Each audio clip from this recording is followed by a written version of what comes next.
আর মাত্র কয়েকদিন, তারপরই শুরু হবে পবিত্র রমজান মাস। আরবি ক্যালেন্ডারের এই মাস জুড়ে বিশ্বের সব ধর্মপ্রাণ মুসলিম সিয়াম পালন করে থাকেন। তবে পবিত্র এই মাস গণনা শুরু হবে আকাশে রমজান মাসের চাঁদ ওঠার পর, আর এজন্য এরই মধ্যে প্রস্তুতি নিতে শুরু করেছে বিশ্বের সব মুসলিম দেশ। পবিত্র রমজান মাসকে সামনে রেখে সৌদি আরব সহ মধ্যপ্রাচ্যের দেশগুলোতে 28 ফেব্রুয়ারি চাঁদ দেখার প্রস্তুতি নেওয়া হয়েছে। ওই দিন সন্ধ্যায় আকাশে নতুন চাঁদের দেখা মিললে পরদিন শনিবার অর্থাৎ 1 মার্চ ওই দেশগুলোতে শুরু হবে প্রথম রোজা।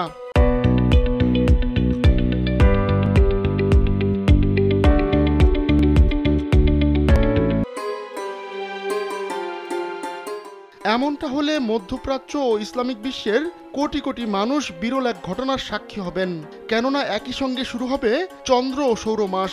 এমন ঘটনা প্রতি 33 বছর পর পর মাত্র একবার ঘটে থাকে।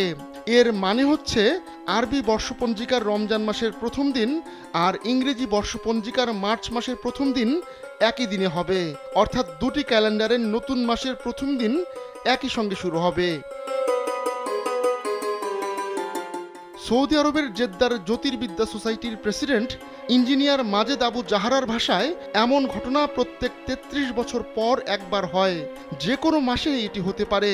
তিনি আরও জানান, সৌর ও চন্দ্রচক্রের মধ্যে যে জটিল পারস্পরিক ক্রিয়া রয়েছে এটি তারই একটি সাক্ষ্য।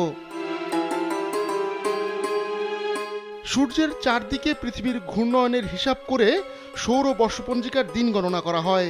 এতে লিপ ইয়ার বা অধিবর্ষ হয় 366 দিনের, আর সাধারণ বছরগুলো হয় 365 দিনের। কিন্তু চাঁদের পর্যায় অথবা চন্দ্রচক্রের ভিত্তিতে চন্দ্র বর্ষপঞ্জিকা গণনা করা হয়, আর এ কারণে রমজান মাস প্রতি বছর ইংরেজি বর্ষপঞ্জিকার ভিন্ন ভিন্ন দিন ও মাসে শুরু হয়।